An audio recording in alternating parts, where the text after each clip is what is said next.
Olá, pessoal! Vamos direto ao ponto e fazer uma imersão total nas regras fundamentais que ditam como o mundo físico ao nosso redor funciona.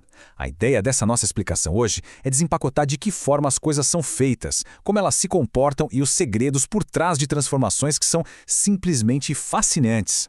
Nossa agenda está bem direta. A gente vai cobrir as propriedades gerais específicas, entender o princípio da inércia, dar uma passada pelos estados físicos da matéria e suas mudanças e fechar com chave de ouro, destrinchando as transformações físicas e químicas.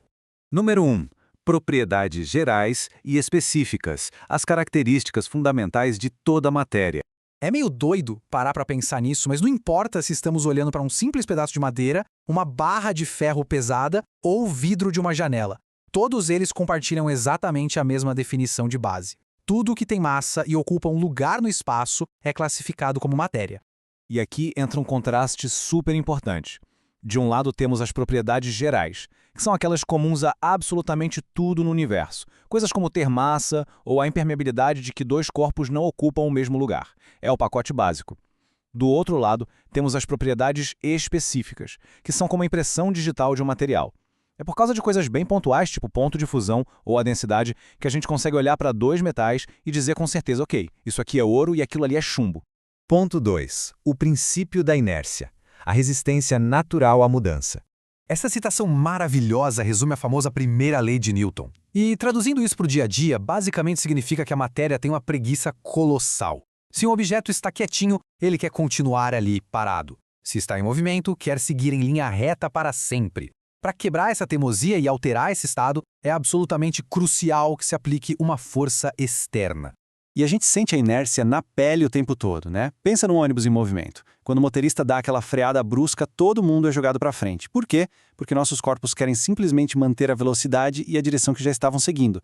É a mesma física que faz o café derramar no carro numa curva muito fechada. A matéria realmente resiste a mudar o que está fazendo. Seção 3. Estados físicos da matéria. Como ela se arranja e ocupa o espaço.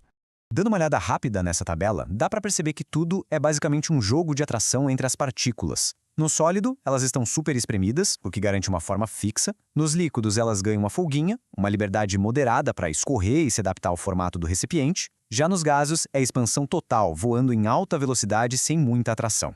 E o plasma? Bom, aí o nível de energia vai nas alturas, criando partículas supercarregadas.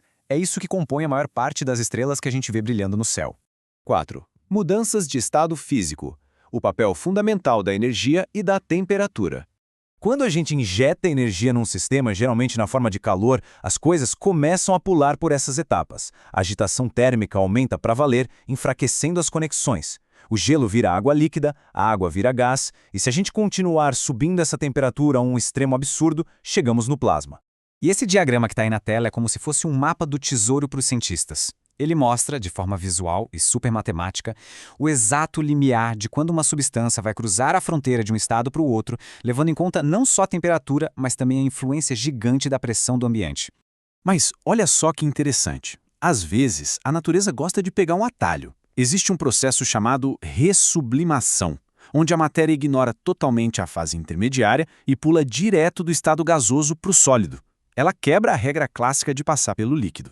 O exemplo mais clássico, prático e até poético disso na vida real é a geada. Sabe naquelas manhãs muito geladas, o vapor de água invisível no ar encosta numa folha ou num carro que está abaixo de 0 grau?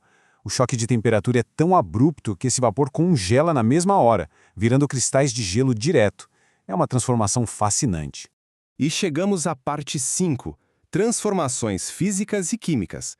Como a matéria interage e se altera de verdade.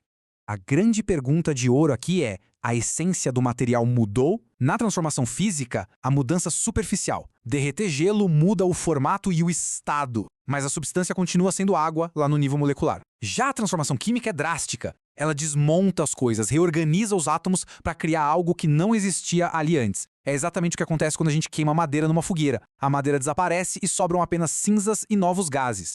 E como é que a gente prova que rolou uma transformação química no laboratório ou até na cozinha de casa? Fique de olho nestas pistas. Uma alteração repentina de cor ou temperatura, a liberação de gases e cheiros que não estavam ali, ou até faíscas de luz e sons. Viu algum desses sinais? Pode apostar que os átomos estão se reorganizando e a química está acontecendo. Trazendo para mais um exemplo prático do nosso dia a dia, temos a famosa oxidação dos metais. Um prego que pega a chuva e vai enferrujando é química pura e silenciosa. O ferro está ativamente reagindo com o oxigênio do ar. A ferrugem que se forma é uma substância totalmente nova. Uma vez que aquilo enferruja, as propriedades do metal original foram perdidas para sempre. E olha como a ciência pode surpreender a gente. Misturar açúcar na água e misturar sal parecem exatamente a mesma coisa, certo? Pois é, não são. Dissolver açúcar é um processo físico. As moléculas só se espalham de boa. Mas com o sal, a história é diferente. Ocorre uma dissociação química de fato, onde as ligações do sal se quebram em íons. Duas ações que parecem idênticas a olho nu, mas que seguem regras completamente opostas no microscópio. Para fechar nossa reflexão de hoje, tente pensar no seu entorno agora. Quais são as leis de inércia e as transformações invisíveis que estão agindo em silêncio em tudo que está perto de nós, neste exato momento? A matéria é como um quebra-cabeça gigante e constante. Fica aqui o convite para continuar observando o mundo com essa curiosidade afiada. Um abraço e até a nossa próxima explicação.